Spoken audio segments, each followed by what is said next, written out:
जयाच्या जनी जन्म नामार्थ झाला, जयाने सदा वास नामात केला. जयाच्या मुखी सर्वदा नाम कीर्ती, नमस्कार त्या ब्रह्म चैतन्य मूर्ती. ಶ್ರೀರಾಮ್ ಸಮರ್ಥ. ಎಲ್ಲ ಆತ್ಮಜ್ಯೋತಿಗಳಿಗೆ ಸಾಷ್ಟಾಂಗ ಪ್ರಣಾಮ ಮಾಡುತ್ತಾ ನನ್ನ ಸದ್ಗುರುಗಳಾದ ಶ್ರೀ ಚಂದ್ರಕುಮಾರ್ ಅವರ ದಿವ್ಯಚರಣಾರವಿಂದಕ್ಕೆ ಸಾಷ್ಟಾಂಗ ಪ್ರಣಾಮಗಳನ್ನು ಸಲ್ಲಿಸುತ್ತಾ ಇಂದಿನ 12 ಏಪ್ರಿಲ್ ಶ್ರೀ ಮಹಾರಾಜರವರ ಪ್ರವಚನ, ಸದ್ವಸ್ತುವನ್ನು ಸಂಪಾದಿಸುವ ಉಪಾಯ ಸತ್ಸಂಗತಿ. ಸದ್ವಸ್ತು, ಸದ್ವಸ್ತು ಅಂದರೆ ಅದಕ್ಕೆ ಪರಮಾತ್ಮ ಅನ್ನೋಣ, ಪರಬ್ರಹ್ಮ ವಸ್ತು ಅನ್ನೋಣ, ಭಗವಂತ ಅನ್ನೋಣ, ಯಾವುದಾದರೆ ಹೆಸರದಲ್ಲಿ ನಾವು ಅದನ್ನು ಕರೆಯೋಣ. ಆ ವಸ್ತುವಿನ ಸಂಪಾದಿಸುವ ಉಪಾಯ ಏನಪ್ಪ? ಸತ್ಸಂಗತಿ. ಸತ್ಸಂಗಕ್ಕೆ ಹೋದಾಗ ಮಾತ್ರ ಆ ಗುರು ನಮಗೆ ತಿಳಿಸ್ಕೊಡ್ತಾನೆ. ಯಾಕಪ್ಪ ಸತ್ಸಂಗಕ್ಕೆ ಇಷ್ಟು ಮಹತ್ವ ಅಂದರೆ, ಗುರು ಅವನು ಒಬ್ಬನೇ ನಮಗೆ ತಿಳಿಸ್ಕೊಡೋಕ್ಕೆ ಸಾಧ್ಯ. ಯಾಕೆ? ಆ ಸದ್ವಸ್ತು ನೀನೇನು ಬಾಹ್ಯ ಜಗತ್ತಲ್ಲಿ ಹೊರಗಡೆ ಹುಡುಕಾಡ್ತಿದ್ಯೋ, ತೀರ್ಥಯಾತ್ರೆಗೆ ಹೋಗಿ ಹುಡುಕಾಡ್ತೀನಿ ಆ ದೇವಸ್ಥಾನದಲ್ಲಿ, ಅವನು ಎಲ್ಲೂ ಇಲ್ಲ. ಅವನಲ್ಲಿರೋದು ಏನಿದೆಯೋ ಅದು ಇಲ್ಲಿ ಒಳಗಿದೆ, ನಿನ್ನ ಒಳಗೆ ಅಂಶ ರೂಪದಲ್ಲಿ ನಿನ್ನ ಒಳಗಿದ್ದಾನವನು. ಅದನ್ನು ನಿನಗೆ ತೋರಿಸ್ತೀನಿ, ಅನುಭವ ಕೊಡ್ತೀನಿ, ಅನುಭೂತಿ ಕೊಡ್ತೀನಿ. ಆ ವಸ್ತು ನಿನ್ನೊಳಗಿದೆ. ಆ ವಸ್ತುನ ಸಂಪಾದಿಸ್ಲಿಕ್ಕೋಸ್ಕರ, ಅದನ್ನು ತಿಳ್ಕೊಳ್ಳೋಕ್ಕೋಸ್ಕರ. ಆ ವಸ್ತು ಅಂದರೆ ಅದು ಯಾವುದೋ ಒಂದು ಆಬ್ಜೆಕ್ಟ್ ಅಲ್ಲ, ನೋಡಲಿಕ್ಕಾಗೋದಿಲ್ಲ. ಅದು ಅನುಭವಕ್ಕೆ ಬರುವಂಥ ವಸ್ತು. ಪರಮಾತ್ಮ ಅಂದರೆ ಅನುಭವಕ್ಕೆ ಬರುವಂಥ ವಸ್ತು. ಅದು ನಮಗೆ ಬಾಹ್ಯವಾಗಿ ಕಾಣಿಸುವುದಿಲ್ಲ. ಆಂತರಿಕ ಪ್ರಯಾಣ, ಬಾಹ್ಯ ಜಗತ್ತು ಅವನದು ಒಂದು ಸ್ವರೂಪ. But that is not permanent. It is vanishing, exhausting. ಅದು ಪರ್ಮನೆಂಟ್ ಅಲ್ಲ. ಪರ್ಮನೆಂಟ್ ಇರೋದು ಒಳಗೆ ಅಂಶ ರೂಪದಲ್ಲಿ ಎಲ್ಲರಲ್ಲೂ ಸ್ಥಿರವಾಗಿದ್ದಾನವನು. ಒಬ್ಬರಿಬ್ಬರಲ್ಲ, ಸಮಸ್ತ ಜಗತ್ತಿನಲ್ಲಿ ಜೀವರಾಶಿಗಳಲ್ಲಿ ಪರಮಾತ್ಮ ವ್ಯಾಪಿಸಿದ್ದಾನೆ. ಅದು ಸತ್ಸಂಗತಿಯಿಂದ ತಿಳಿಯುತ್ತೆ. ಹಾಗಾಗಿ ನಾವು ಯಾರನ್ನು ದ್ವೇಷ ಮಾಡ್ತಿದ್ದೀವಿ? ಈ ತೊಗಲನ್ನು ನೋಡಿ ದ್ವೇಷ ಮಾಡ್ತೀವಿ, ತೊಗಲನ್ನು ದ್ವೇಷ ಮಾಡ್ತಿದ್ದೀವಿ ನಾವು. ಒಳಗಿರೋ ವಸ್ತುಗೆ ನೀ ದ್ವೇಷ ಮಾಡಿದ್ರೇನು, ಅಪಮಾನ ಮಾಡಿದ್ರೇನು, ಮಾನಸಮ್ಮಾನ ಕೊಟ್ರೇನು, ಹಾರ ಹಾಕಿದ್ರೇನು, ಅದಕ್ಕೆ ಏನೂ ಸಂಬಂಧ ಇಲ್ಲ. ಅದು ಯಾವಾಗಲೂ ಅಲಿಪ್ತವಾಗಿರುವಂಥ ವಸ್ತು ಅದು. ಇಟ್ ಡಸಂಟ್ ಗೆಟ್ ನೈನಂ ಛಿಂದಂತಿ ಶಸ್ತ್ರಾಣಿ ನೈನಂ ದಹತಿ ಪಾವಕಃ ನ ಚೈನಂ ಕ್ಲೇದ್ಯಂತಿ ಆಪೋಹೋ ನ ಶೋಷ್ಯತಿ ಮಾರುತಃ. ಆತ್ಮನಿಗೆ ಏನೂ ಆಗುವುದಿಲ್ಲ. ಸುಡ್ಲಿಕ್ಕಾಗೋಲ್ಲ, ನೀರಲ್ಲಿ ಮುಳುಗಿಸ್ಲಿಕ್ಕಾಗಲ್ಲ, ಗಾಳಿನಲ್ಲಿ ಒಣಗಿಸ್ಲಿಕ್ಕಾಗೋಲ್ಲ. ಅಂದಮೇಲೆ ಯಾರಿಗಾಗ್ತಿದೆ ಇವೆಲ್ಲ ತೊಂದರೆಗಳು? ಈ ಮನಸ್ಸಿಗೆ, ಈ ದೇಹ ಹಿಡ್ಕೊಂಡು ನಾನು ನಾನು ನಾನು ಅಂತಿರೋದಕ್ಕೆ. ಅದಕ್ಕೆ ಸತ್ಸಂಗಿಗೆ ಬಂದಾಗ ಹೇಳ್ತಾರೆ ಗುರು, ನೀನು ಇದಲ್ಲ, ನೀನು ಸದ್ವಸ್ತುವಿನ ಅಂಶವೇ ನೀನು. ಅದನ್ನು ಪ್ರಾಪ್ತಿ ಹೆಂಗೆ ಮಾಡ್ಕೋಬೇಕಪ್ಪ ಅಂತ ಇವತ್ತು ಶ್ರೀ ಮಹಾರಾಜರು ಏನು ಹೇಳ್ತಾರೆ ಎಲ್ಲರೂ ಸೇರಿ ನೋಡೋಣ. ವಿಷಯಿ ಮನುಷ್ಯನು ಶೆರೆ ಕುಡುಕನಂತೆ ವರ್ತಿಸುತ್ತಾನೆ.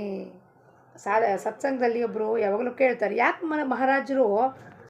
ಮಹಾರಾಜರು ಯಾವಾಗಲೂ ಶೆರೆ ಕುಡುಕರ ಎಕ್ಸಾಂಪಲ್ ಕೊಡ್ತಾರೆ ಅಂದರೆ, ಒಂದು ಸಂತರು ಸತ್ಪುರುಷರು ಯಾಕೆ ಉದಾಹರಣೆ ಲೌಕಿಕ ಎಕ್ಸಾಂಪಲ್ ತಗೋತಾರೆ ಅಂದರೆ, ನಮಗೆ ಬಾಹ್ಯ ಜಗತ್ತನ್ನು ನೋಡೇ ಅಭ್ಯಾಸ ಆಗಿರೋದು. ಈ ಜನ್ಮಾಂತರದಿಂದ ಮನುಷ್ಯ ಜನ್ಮಕ್ಕೆ ಬಂದಾಗ ಬಾಹ್ಯ ವಸ್ತು, ಆಕರ್ಷಕ ವಸ್ತು, ವಿಷಯ, ವ್ಯಕ್ತಿ ನೋಡಿ ಎಷ್ಟು ಅಭ್ಯಾಸ ಆಗಿರುತ್ತೆ ಅಂದರೆ ಸೃಷ್ಟಿಯಲ್ಲಿ. ಅದಕ್ಕೆ ಆ ಎಕ್ಸಾಂಪಲ್ ಉದಾಹರಣೆ ಬೇಗ ನಮಗೆ ಟಚ್ ಆಗುತ್ತೆ, ಕನೆಕ್ಟ್ ಆಗುತ್ತೆ. ಸೊ ಅಲ್ಲಿಂದ ಟೇಕ್ ಅಸ್ ಇನ್ಸೈಡ್. ಯಾಕೆಂದರೆ ಪರಮಾರ್ಥ ಆಂತರಿಕವಾದ ಜರ್ನಿ. ಆ ಎಕ್ಸಾಂಪಲ್ ಕೊಟ್ಟು ತೋರಿಸ್ತಾರೆ. ವಿಷಯಿ ಮನುಷ್ಯ ಹೆಂಗಿರ್ತಾನೆ? ವಿಷಯಿ ಅಂದರೆ ಈ ದೃಶ್ಯಾಕಾರ ಜಗತ್ತನ್ನು ನೋಡಿ ಮರಗೆ ಯಾರು ಆಗ್ತಾನೋ, ಅಟ್ರಾಕ್ಟೆಡ್ ಯಾರು ಆಗ್ತಾನೋ ಆ ವಿಷಯಿ ಮನುಷ್ಯ ಶೆರೆ ಕುಡುಕನಂತೆ ಇರ್ತಾನೆ ಅವನು. ಯಾಕೆಂದರೆ ವಿಷಯದ ಶೆರೆ, ಕಾಮದ ಶೆರೆ, ಕಾಮದ ಮದ, क्रोधद मदा, लोभद मदा, असूये मदा. सो ऐसे घूमता रहता है वो, उसका नशा घूमता रहता है. किसको पकड़ूँ, किसको डांटूँ, किसको गाली दूँ, ऐसा नशा करता है ना, वो घूमता रहता है. हम भी ऐसे घूमते हैं. दारूबाज कैसे नशे में पड़ा रहता है, हम भी जग के नशे में पड़े कि जग से हमको अपेक्षा और वो सारे विकारों के वजह से जो कुछ भी हमको तकलीफ़ हो रही है, वो सबसे दूर आने के लिए कहते हैं सत्संग में आओ, भगवान से प्रेम करो, मन लगाओ, ये करो वो करो करके गुरु महाराज हमको अंदर लेके आते. कहाँ? आंतरिक प्रयाण में. ಅವನಿಗೆ ಎಲ್ಲವೂ ತಿಳಿಯುತ್ತದೆ, ಆದರೆ ಆ ರೀತಿ ನಡೆಯಲು ಬರುವುದಿಲ್ಲ. सब कुछ पता है मेरे को. दुर्योधन कहता है कृष्ण को, कृष्णा तुम जो कहते हो बिल्कुल सही है, लेकिन अब मेरा मन मान नहीं रहा है बदलने को, मैं क्या करूँ? देखो कैसा है हमारा मन कि कहता है मुझे मालूम है मैं गलत कर रहा हूँ, लेकिन फिर भी मेरा मन नहीं मानता है बदलने को. इसके लिए कृष्ण ने भी कुछ नहीं किया. आखिर में दुर्योधन का वध होके उसको मरना ही पड़ा. ऐसे ही हमारी गति भी हो जाएगी. ಅವನು ಒಂದು ಕಡೆಗೆ ತನ್ನನ್ನು ತಾನು ಪರಮೇಶ್ವರನ ಅಂಶವೆಂದು ಹೇಳಿಕೊಳ್ಳುತ್ತಾನೆ. ಹಾಗೂ ಇನ್ನೊಂದು ಕಡೆಗೆ ವಿಷಯಗಳಿಗೆ ಬಲಿಯಾಗುತ್ತಾನೆ. ನಿಜವಾಗಿಯೂ ಭಕ್ತಿಯ ಹೊರತು ಎಲ್ಲವೂ ವ್ಯರ್ಥವಾಗಿರುತ್ತದೆ. ಭಕ್ತಿ ಅಂದರೆ ಏನಪ್ಪ? ಬರೀ ಇದು ಸಿಂಬಾಲಿಕ್ ಆಗಿ ನಾವು ಹೊರಗಡೆ ಟಾಳು ಹೊಡೆದ್ವಿ, ಮೃದಂಗ ಹೊಡೆದ್ವಿ, ಭಜನೆ ಮಾಡಿದ್ವಿ, ಅದು ಭಕ್ತಿ ಅಲ್ಲ, ಅದು ಸಿಂಬಾಲಿಕ್. ಅದು ಭಕ್ತಿ ಅರ್ಥ ಏನು? ಭಂಜನಂ ಇತಿ ಭಕ್ತಿ. ಭಂಜನ ಮಾಡೋದು. ನಾನು ಏನಿಲ್ವೋ ಈ ಉಪಾಧಿ ಹಚ್ಕೊಂಡ್ಬಿಟ್ಟಿದ್ದೀನಿ, ನಾನು ಭಕ್ತಳಿದ್ದೀನಿ, ಸಾಧಕಳಿದ್ದೀನಿ, ಮತ್ತು ನಾನೇ ಭಜನೆ ಮಾಡ್ತೀನಿ, ನನಗೆ ಭಾಳ ಚಂದ ಹಾಡು ಹೇಳಲಿಕ್ಕೆ ಬರುತ್ತೆ, ನನಗೆ ರಾಗಬದ್ಧವಾಗಿ ಹೇಳಲಿಕ್ಕೆ ಬರುತ್ತದೆ, ಮತ್ತು ನಾನು ಸಂಸಾರ ಮಾಡ್ಲಿಕ್ಕತ್ತೀನಿ, ಪ್ರೊಫೆಷ್ನಲ್ ಇದ್ದೀನಿ, this that, these are all ಉಪಾಧೀಸ್ ಏನಿದೆಯೋ ಇದನ್ನು ಭಂಜನ ಮಾಡೋದು, ಮುರಿಯುವುದು. ನಾನೇನಿದ್ದೀನಿ? ಪರಮೇಶ್ವರನ ಅಂಶ, ಶುದ್ಧವಾದ ಚೈತನ್ಯ. ಅದಕ್ಕೆ ಇವೆಲ್ಲ ಏನು ಅಂಟುಕೊಂಡಿರೋ ಉಪಾಧಿಗಳನ್ನು ತೆಗೆದು ಹಾಕಬೇಕು ನಾನು. ಅದನ್ನು ಭಂಜನ ಮಾಡುವುದಕ್ಕೆ, ಮುರಿಯುವುದಕ್ಕೆ ಭಕ್ತಿ ಅನ್ನುತ್ತಾರೆ. ಸಂತರ ಹತ್ತಿರ ಇರಬೇಕು ಹಾಗೂ ಸಾಧನೆ ಮಾಡಬೇಕು. ನಮಗೆ ಏನಾದರೂ ಮಾಡುವುದು ಇರುತ್ತದೆ ಎಂದು ಅನಿಸುವುದು ಕಡಿಮೆ ಆಯಿತಂದೇ ನಮ್ಮ ಸಾಧನೆಯಲ್ಲಿ ಪ್ರಗತಿ ಆಗುತ್ತಾ ಇರುತ್ತದಂತೆ ತಿಳಿಯಬೇಕು. ನಾನು ಏನಾದ್ರು ಮಾಡಬೇಕು, ನಾನು ಹೋಗಿ ಎಲ್ಲರಿಗೂ ಹೇಳಬೇಕು, ನಾನು ಇವರನ್ನು ಸರಿ ಮಾಡಬೇಕು ಅನ್ನೋದು ಎಲ್ಲಿವರೆಗೂ ಅನಿಸುತ್ತೋ ಸಾಧನೆಯಲ್ಲಿ ಪ್ರಗತಿ ಇಲ್ಲ. ನನ್ನನ್ನು ನಾನು ನೋಡ್ಕೋಬೇಕು, ನನ್ನ ದೋಷಗಳನ್ನು ನೋಡ್ಕೋಬೇಕು, ಅಂದರೆ ಸಾಧನಾ ಮಾರ್ಗದಲ್ಲಿ ನಾನು ಸರಿಯಾಗಿ ಹೋಗುತ್ತಾ ಇದ್ದೀನಿ. ಭಗವಂತನ ಭಕ್ತಿ ಆಗಬೇಕೆಂದರೆ ಗುರು ಸೇವೆಯೇ ಒಂದೇ ಮುಖ್ಯವಾದ ಸಾಧನೆಯಾಗಿರುತ್ತದೆ. ಇದಕ್ಕೆ ರಾಜಾರಾಮ್ ಮಹಾರಾಜರು ಹೇಳ್ತಾರೆ, ಗುರು ಸೇವೆ ವೀಣ ಜಾವುನೆ ದೀಕ್ಷಾಣ तेणे तो प्रसन्न दासमणे गुरु कृपे वीण नाही ಆತ್ಮಜ್ಞಾನ. ಗುರು ಸೇವಾ ಎಲ್ಲಿಂದ ಮಾಡಬೇಕು? ಆಂತರಿಕವಾಗಿ. ಗುರುಗೆ ಏನು ರುಚಿಸುತ್ತದೆ? ಶಿಷ್ಯ ನನ್ನಂತೆ ಆಗಬೇಕು ಅಂದರೆ ಅವನು ಸುಮ್ಮನೆ ಆಗಬೇಕು, ಯಾವ ಥರವಾದ ಪ್ರತಿಕ್ರಿಯೆ ಕೊಡಲಾದೆ ತನ್ನ ಸಾಧನೆಯನ್ನೂ ಮಾಡಬೇಕು, ಸಾಧನಾ ಮಟ್ಟವನ್ನು ಏರಿಸ್ಕೋಬೇಕು, ಚೇತನಾ ಸ್ಥಳ ಎತ್ತರಕ್ಕೆ ಹೋಗಿ ಅವನ ಆತ್ಮಸ್ಥಿತಿಯಲ್ಲಿ ನೆಲೆಸದೆ ಗುರುವಿನ ಉದ್ದೇಶ ಇರುತ್ತೆ. ಆ ಗುರು ಸೇವೆಯನ್ನು ನಾವು ಸದೋದಿತವಾಗಿ ಮಾಡುತ್ತಾ ಇರಬೇಕು. ಯಾಕೆಂದರೆ ಗುರು ಒಂದು ತತ್ವ, ಅದು ತೊಗಲಿನಲ್ಲಿ ಬಂದಿರುತ್ತದೆ. ಹಾಗಾಗಿ ಅವನು ಈಸ್ ಬಿಯಾಂಡ್ ಎವ್ರಿಥಿಂಗ್. ಅವನು ಕಾಮಧೇನೂ ಅಲ್ಲ, ಕಲ್ಪತರೂ ಅಲ್ಲ, ಮತ್ತು ಆ ಚಿಂತಾಮಣಿನೂ ಅಲ್ಲ, ಅವನೇನೂ ಅಲ್ಲ. ಅವನು ಅದಕ್ಕಿಂತ ಮಿಗಿಲಾದವನು, which you cannot express in words. He is beyond thought, speech and mind. Is always beyond your ಬುದ್ಧಿಯಿಂದ ನಾವು ಮನಸ್ಸಿಂದ ಅವನ್ನ ಅರ್ಥ ಮಾಡ್ಕೊಳ್ಳಿಕ್ಕೆ ಗುರುನ ಸಾಧ್ಯತೆಯೇ ಇಲ್ಲ. ಅತ್ಯಂತ ತಳಮಳದ ಹೊರತು ಭಗವಂತನ ಯೋಗವು ಶಕ್ಯ ಆಗುವುದಿಲ್ಲ. ಸಂತ ಸಮಾಗಮವು ಪ್ರಾರಬ್ಧದಿಂದ ಆಗುತ್ತದೆ. ಸಂತ ಸಮಾಗಮ ಆಗತ್ತೆ, ನಮಗೆ ಅವಕಾಶ ಕೊಟ್ಟಿರ್ತಾನೆ ಪರಮಾತ್ಮ ಅಲ್ಲಿ ಹೊರಗಡೆಯಿಂದ ಸಂತ ಸಮಾಗಮಕ್ಕೆ ಬನ್ನಿ ಅಂತ.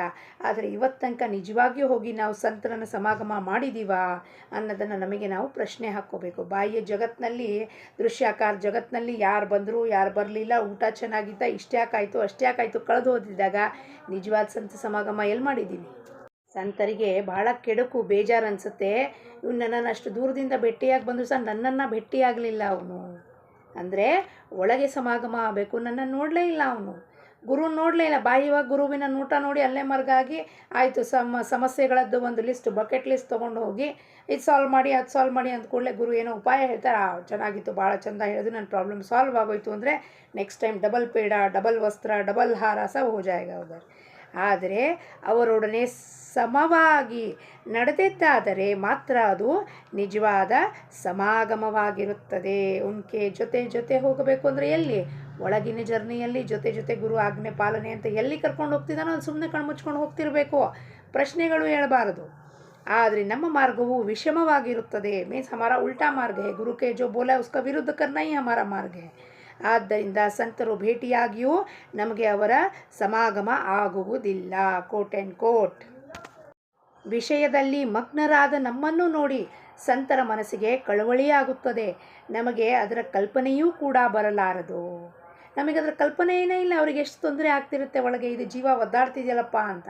ನಾವೇನು ಹೋಗ್ತೀವಿ ಬಾಹ್ಯ ನೋಟ ಎಲ್ಲ ನೋಡಿ ಅಲ್ಲಿ ಮರ್ಗಾಗಿ ಹೋಗಯ ಆಗಯ ಗಂಟಾ ಕಾ ಪ್ರವಚನ ಸುನ್ ಲಿಯಾ ಆಗಯ ವಾಪಸ್ ಘರ್ ಮೇ ಆಗಯ ವಾಪಸ್ ಅದೇ ಕಿತ್ತಾಟ, ಅದೇ ಗೋಳಾಟ, ಅದೇ ಈಗೋ ಕ್ಲಾಶಸ್ಸು ಮಾಡ್ಕೊಂಡು ಜೀವನ ಕಡೆ ತನಕ ಸಾಯೋ ತನಕ ಗೊತ್ತಾಗೋದಿಲ್ಲ ಅವನು ಬಂದು ನಮಗೇನು ಕೊಟ್ಟು ಹೋಗಿರ್ತಾನೆ ಅಂತ. ನಮ್ಮ ಬುದ್ಧಿಯು ನಮ್ಮನ್ನು ಸಮಾಧಾನದ ಕಡೆಗೆ ತೆಗೆದುಕೊಂಡು ಹೋಗುವುದಿಲ್ಲ. ಆದ್ದರಿಂದ ನಮಗೆ ಬೇರೆಯವರ ಸಹಾಯ ತೆಗೆದುಕೊಳ್ಳುವುದು ಅವಶ್ಯವಿರುತ್ತದೆ. ಇಂತಹ ಸಮಯದಲ್ಲಿ ನಾವು ಯಾರ ಸಹಾಯ ತೆಗೆದುಕೊಳ್ಳುತ್ತೇವೆಯೋ ಅವರ ಮಾತನ್ನು ಕೇಳಬಾರದೇ? ಯಾರ ಸಹಾಯ ತೊಗೋಬೇಕು ನಾವು? ಗುರುಗಳ ಸಹಾಯ. ಮತ್ತು ಅವ್ರು ಹೇಳಿದ ಮಾತನ್ನು ನಾವು ಕೇಳಬಾರ್ದೇ? ಮಹಾರಾಜರು ನಮಗೆ ಪ್ರಶ್ನೆ ಕೇಳ್ತಾರೆ. ಭಗವಂತನ ಜಿಜ್ಞಾಸೆಯ ಮಾರ್ಗವನ್ನೇ ಆಕ್ರಮಿಸಬೇಕೆಂದು ಸಂತರು ಹೇಳಿರುತ್ತಾರೆ. ಜಿಜ್ಞಾಸೆ ಉಂಟಾಗಬೇಕು ನಮಗೆ ಸತ್ಸಂಗಕ್ಕೆ ಹೋದಾಗ. ಇದರ ಅರ್ಥ ಏನಪ್ಪ? ಇದೇನು ಸದ್ವಸ್ತು ಅಂತಿದ್ದಾರೆ? ಇದು ಮಹಾರಾಜರು ಅಂತಾರೆ ಸಾಧನೆಯಿಂದ ಸಾಧಿಸುವುದಿಲ್ಲ ಅಥವಾ ಸಂತರ ಸಹವಾಸದಿಂದ ಹಿಂಗೆ ಸಾಧಿಸಿದಪ್ಪ ಅನ್ನೋ ಪ್ರಶ್ನೆಗಳು ನಮ್ಮಲ್ಲಿ ಉದ್ಭವ ಆಗಬೇಕು. ಜಿಜ್ಞಾಸ ಅನ್ನೋದು ಅದಕ್ಕೆ ಅಂಥ ಪ್ರಶ್ನೆ ಉದ್ಭವ ಆಗಬೇಕು. ಸಂತರಲ್ಲಿ ಮೂಲದಲ್ಲಿಯೇ ಜಿಜ್ಞಾಸೆ ಇರುತ್ತದೆ, ನಮಗೆ ಅದು ಇರುವುದಿಲ್ಲ. ಆದ್ದರಿಂದ ಅದನ್ನು ಉತ್ಪನ್ನ ಮಾಡಿಕೊಳ್ಳುವುದು ಅವಶ್ಯವಿರುತ್ತದೆ. ಏನು ಮಾಡದೆ ಸದ್ವಸ್ತುವನ್ನು ಸಾಧ್ಯ ಮಾಡಿಕೊಳ್ಳುವ ಸಾಧನೆ ಅಂದರೆ ಸತ್ಸಂಗತಿಯಾಗಿರುತ್ತದೆ. ಏನು ಮಾಡಬೇಕಾಗಿಲ್ಲ ಅದನ್ನು ಪಡ್ಕೊಳ್ಳಿಕ್ಕೆ. ಗುರು ಹತ್ರ ಹೋಗಿ ಬಿದ್ದಿದ್ರೆ ಸಾಕು, ಅವನ ಕೈಯಲ್ಲಿ ಕೊಟ್ಬಿಡ್ತಾನೆ ಅದನ್ನು. ನಾವೇನು ಮಾಡಬೇಕಾಗಿಲ್ಲ. ಅವನು ಆಜ್ಞಾಪಾಲನೆ, ಕೂಡು ಅಂದರೆ ಕೂಡು, ಏಳು ಅಂದರೆ ಏಳು. ಸಂಜೆಗೆ ಹೋದಾಗ, ಕ್ಲಾಸಿಗೆ ಹೋದಾಗ, ಈಗ ಸೂರ್ಯ ಈಗ ಬೆಳಕಿದೆ ಅಂದರೆ ಹೌದಪ್ಪ ಈಗ ಬೆಳಕೇ ಇದೆ ಅಂತ ಹೇಳಬೇಕು. ಇನ್ನೇನು ಮಾಡೋಂಗಿಲ್ಲ. ಅದು ಹೆಂಗ್ರಿ ಬೆಳಕಿದೆ ಅಂತ ಹೇಳ್ತೀರಿ? ಈಗ ಸಂಜೆ ಆಗಿದ್ರೆ ಬೆಳಕಿದೆ, ಅವ್ನು ತಲೆ ಕೆಟ್ಟಿದೆ ಅಂತ ನಾವು ಹೇಳ್ತೀವಿ.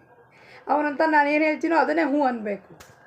ಗುರು ಭಾಳ ಇದಿರ್ತಾನೆ, ಕಪಟ ನಾಟಕ ಸೂತ್ರಧಾರಿ ಅಂದಂಗೆ ಅವ್ನು ನಮ್ಮ ಜೊತೆ ಆಟ ಆಡ್ತಿರ್ತಾನೆ.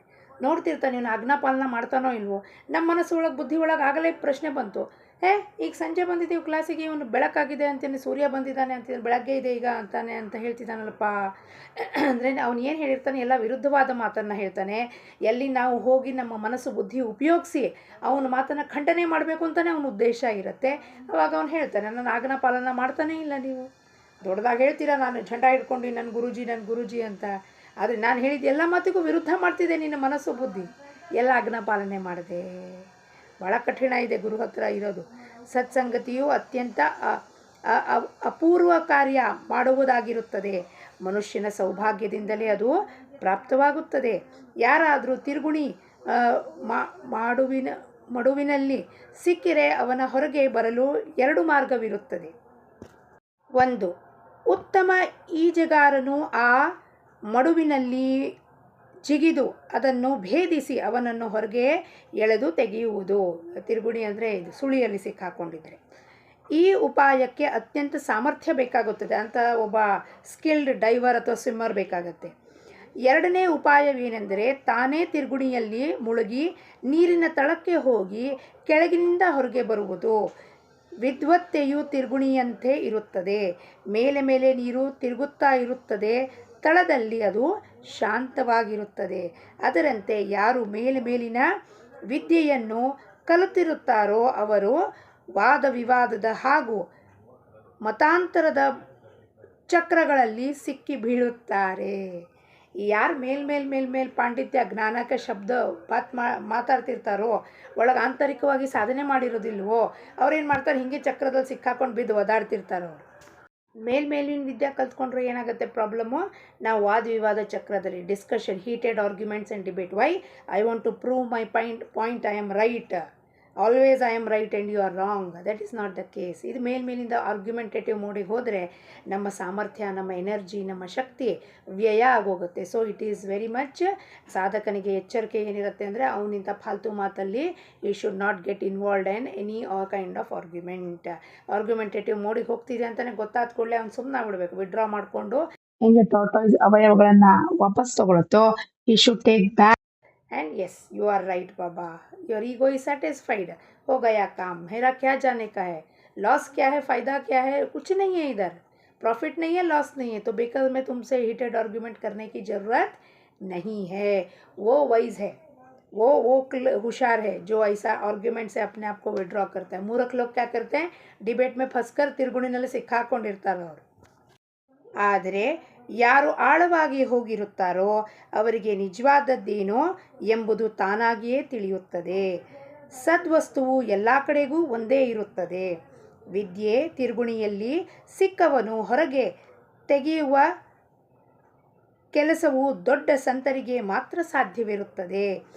ಜಾಣನಾದವನು ಈ ಉಪದ್ವ್ಯಾಪದಲ್ಲಿ ಬೀಳಬಾರದು. ಯಾರು ಜಾಣನಾಗಿರ್ತಾನೋ ಅವನೀ ಉಪದ್ವ್ಯಾಪದಲ್ಲಿ, ಬರ್ರಿ ನಾನು ನಿಮ್ಮನ್ನು ತೆಗಿತೀನಿ, ತಿರುಗುಣಿಯಿಂದ ಹೋಗಬಾರ್ದು, ಆರ್ಗ್ಯುಮೆಂಟಿಂದ ವಿಡ್ರಾ ಮಾಡಿಕೊಂಡು ತನ್ನ ಪಾಡಿಗೆ ತಾನು ಶ್ರೀರಾಮ್ ಸಮರ್ಥ ಅಂತ ಕೂತ್ಕೋಬೇಕು.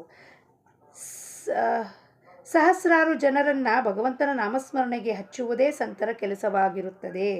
ಇಂದಿನ ಬೋಧವಚನ: ಯಾವುದೇ ಸತ್ಪುರುಷರ ಪರಂಪರೆಯನ್ನು ರಕ್ಷಿಸಬೇಕು, ಅದರಲ್ಲಿ ನಮ್ಮದೇನೂ ಸೇರಿಸಬಾರದು. ಪರಂಪರೆಯನ್ನು ರಕ್ಷಿಸಬೇಕು, ನಮ್ಮದೇನು ಸೇರಿಸಬಾರದು ಅದರಲ್ಲಿ. We should not include anything of ours. ಸತ್ಪುರುಷರ ಹಾಕ್ಕೊಟ್ಟಿದ್ದ ಹಾದಿ, ಸದ್ಗುರುಗಳ ಹಾದಿನ ನಾವು ಚೇಂಜ್ ಮಾಡಬಾರ್ದು, ಅದನ್ನು ರಕ್ಷಿಸಬೇಕು. ಸತ್ಸಂಗಕ್ಕೆ ಬಂದ್ಬಿಟ್ಟು ಏನು ಮಾಡ್ತಾರೆ ಜನ, ನಮ್ಮನ್ನೇ ನಾವು ಗ್ರೇಟು, ನಾವು ಬುದ್ಧಿವಂತರು, ನೀವು ಹಿಂಗಲ್ಲ ಹಿಂಗೆ ಮಾಡಿ, ಹಿಂಗಲ್ಲ ಹಿಂಗೆ ಮಾಡಿ, ಹಿಂಗಲ್ಲ ಹಿಂಗೆ ಮಾಡಿ ಅಂತ ಬೋಧನೆ ಮಾಡೋಕ್ಕೆ ಶುರು ಮಾಡಿಬಿಡ್ತಾರೆ. ಸತ್ಸಂಗ ತೆಗೆದು ಕೂಟೋನಿಗೆ ಬೋಧನೆ ಮಾಡೋದವರು, ನೀವು ಇದನ್ನು ಚೇಂಜ್ ಮಾಡಿಬಿಡ್ರಿ, ಅದನ್ನು ಚೇಂಜ್ ಮಾಡಿಬಿಡ್ರಿ, ಹಿಂಗೆ ಮಾಡಿಬಿಡ್ರಿ, ಹಂಗೆ ಮಾಡಿ. ನೀವು ಯಾಕೆ ಬಂದಿದ್ದೀರಾ ಇಲ್ಲಿ? ಕಲಿಯೋಕ್ಕೆ ನಾವು ಬಂದಿಲ್ಲ, ನಾವು ನಿಮಗೆ ಪಾಠ ಕಲ್ಸೋಕ್ಕೆ ಬಂದಿದ್ದೀವಿ ಅಂತ ಅವ್ರು ಬಂದಿರ್ತಾರೆ ಇಲ್ಲಿ. ಅದನ್ನು ಮಾಡಬಾರದು. ಸತ್ಪುರುಷರು ಏನು ನೇಮಗಳನ್ನು ನಿಷ್ಠೆಯಿಂದ ಮಾಡಲಿಕ್ಕೆ ಹಾದಿ ಹಾಕ್ಕೊಟ್ಟಿರ್ತಾರೋ ಅದೇ ಹಾದಿಯಲ್ಲಿ ನಾವು ಹೋಗಬೇಕು, ರಕ್ಷಿಸಬೇಕು, ಅದನ್ನು ಗುರು ಆಜ್ಞೆನ ಪಾಲನೆ ಮಾಡಬೇಕು ಅಂತ ಹೇಳುತ್ತಾ, ನಾವೆಲ್ಲರೂ ಸೇರಿ ಪ್ರಯತ್ನಪೂರ್ವಕವಾಗಿ ಗುರು ಆಜ್ಞೆಯನ್ನು ಪಾಲನೆ ಮಾಡೋಣ. ಇದೇ ಜನ್ಮದಲ್ಲಿ ಆ ಸದ್ವಸ್ತುವಿನ ಪ್ರಾಪ್ತಿ ಮಾಡಿಕೊಳ್ಳೋಣ, ಪರಮಾತ್ಮನ ಪಾದಕ್ಕೆ ನಾವೆಲ್ಲರೂ ಸೇರೋಣ ಅಂತ ಹೇಳುತ್ತಾ, ಜಾನಕಿ ಜೀವನ ಸ್ಮರಣೆ. ಜೈ ಜೈ ರಾಮ್. ಲೋಕಾಹ ಸಮಸ್ತಾಹ ಸುಖಿನೋ ಭವಂತು.